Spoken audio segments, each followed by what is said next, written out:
The growth of phytoplankton on water bodies makes the lakes and rivers look ugly, prevents tourism and recreational activities such as swimming, and most importantly, causes fishes death, denying those who depend on fishing their livelihood. These phytoplanktons release toxins into the water, which the fish ingest, and in case they don't die from the poison, humans feed on them. The toxins affect the people. Microcysts is an organism that belongs to a larger group of microorganisms only known as cyanobacteria. These microorganisms survive in freshwater lakes and rivers. Microcysts is also known as algae and produces harmful substances such as microcystine. Microcysts compose of carbon, nitrogen, hydrogen, and oxygen. Algae growth in lakes and rivers get caused by available nutrition, favorable temperature, light availability, and photosynthesis, and stable conditions in favor of the algae.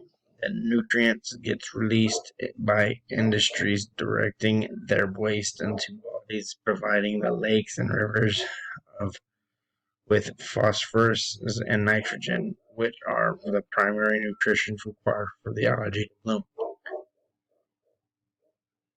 During warm seasons, algae growth increases since the algae need 25 degrees Celsius to grow. Higher temperatures get caused by the sun's increased warmth, which also provides light for the algae to make food. The toxins produced by the algae enter a fish's cells when the fish consumes the algae. Also, small amounts of algae toxins may enter the fish when they are swimming, since the algae cover the water body's surface. The amount of oxygen in the water reducing the amount of oxygen for the fish.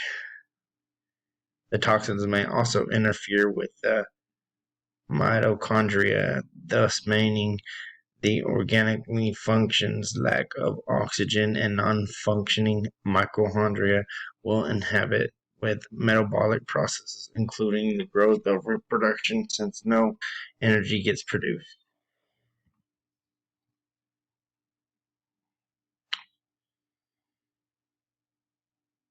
The chloride cell is a cell found in a fish that contains mitochondria. With the mitochondria are the energy station of the fish.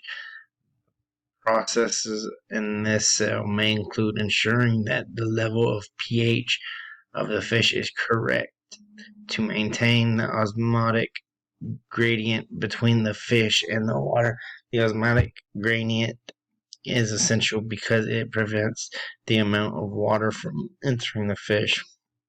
Ion regulation is another process in the cell which involves the secretion of sodium chloride.